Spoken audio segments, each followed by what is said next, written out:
Good morning all. So आज 18 तारीख आहे आणि उद्या माझा बड्डे असतो, म्हणून सिद्धांत मला सरप्राईज म्हणून कुठेतरी घेऊन चालला. आय डोंट नो कुठे. So let's see, let's hope की ते छान प्लेस असेल. Okay, stay tuned.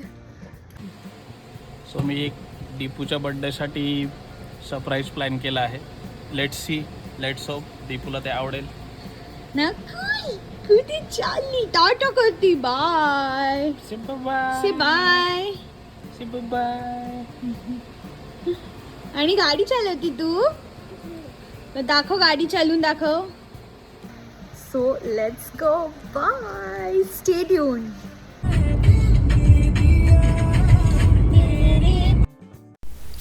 साधारण 10-10:30 पर्यंत निघालो आम्ही. बसल्या बसल्या नकुल झोपून घेतलं, त्यामुळे एन्जॉय केलं आम्ही.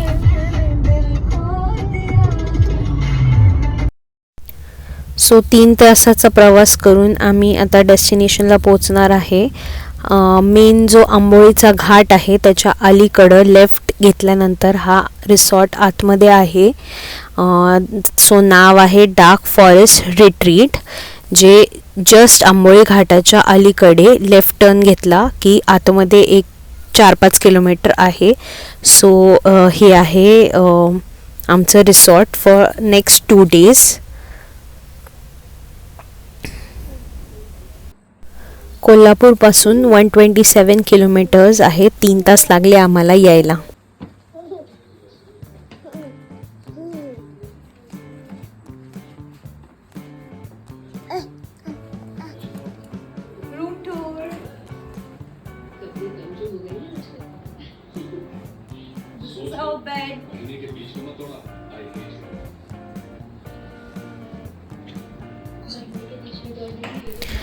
सो बेसिकच रूम होती, कारण आम्हाला मोस्टली नॉर्मलच रूम पाहिजे होती.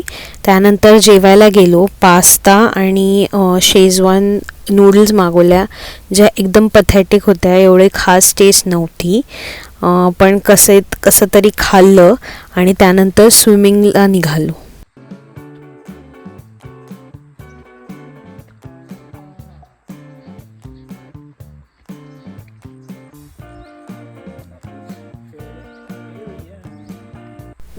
सो हा त्यांचा पूल एरिया होता, एकदम फॉरेस्टच्या मध्ये. खूप क्लीन आणि मेंटेन ठेवलं होतं. सो आम्ही ते तिकडे आलो एन्जॉय करायला.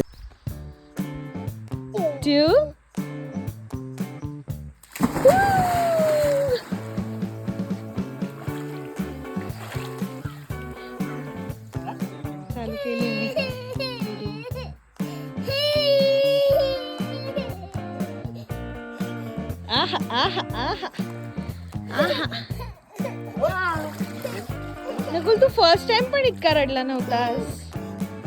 उई,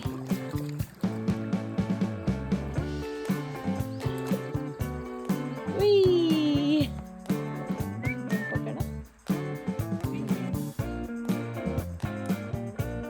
नकुल, से हाय.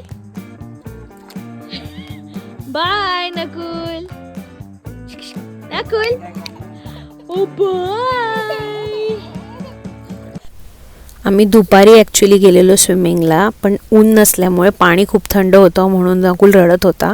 त्यानंतर आलो, फ्रेश झालो, थोडंसं इकडे जे ग्रीनरी आहे ते बघितली आणि त्यानंतर आम्ही डिनरसाठी निघालो. जे लाईटिंग्स वगैरे होते ते पण खूप छान आणि झाडं वगैरे खूप मेंटेन ठेवली होती त्यांनी. सो आम्ही जेवायला निघालो पुढे. स्टोनवूड नावाचं एक हॉटेल होतं, हायवेला टचच होतं आणि जे टोल नाका आहे तिथे होतं. चांगला ॲम्बियन्स चांगला होता, स्वच्छ होतं. आणि दुपारी आमचं काही चांगलं जेवण झालं नव्हतं आम्हाला, त्यामुळे खूप भूक लागली होती आणि प्रॉपर जेवायचं होतं, म्हणून हे बघून इथे आलो. त्यानंतर इथे मंचाव सूप घेतलेला आम्ही. त्यानंतर मसाला पापड घेतला होता. इथे मसाला पापड असं एक देत नाहीत, ऑर्डर केल्यानंतर असं 3-4 देतात आणि मसाला पापडला मस्त टँगी टेस्ट होती. वेगळ्या टाईपचा मसाला पापड इथे मिळतो, छान होता, तो एन्जॉय केला.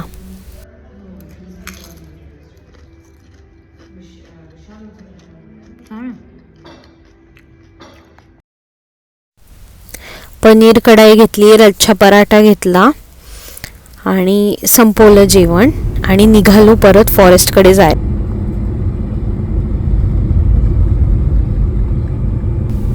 हा बघा कसला भयानक डेंजर रोड दिसतोय एकदम फॉरेस्टच्या आतमध्ये जाताना. त्यानंतर येताना हॉटेलमध्ये आईस्क्रीम घेतलं बरोबर. थंडीत आईस्क्रीम खाण्याची मजा काही वेगळीच असते. जसं आईला चॉकलेट कॉर्नेटो आवडतं तसंच नकुलला पण आवडतं. त्यांनी मस्त असं एन्जॉय केलं, ते खाल्लं, गोड खाऊन असा दिवस संपवला. भेटूया पुढच्या व्लॉगमध्ये, part 2 of birthday vlog. Bye.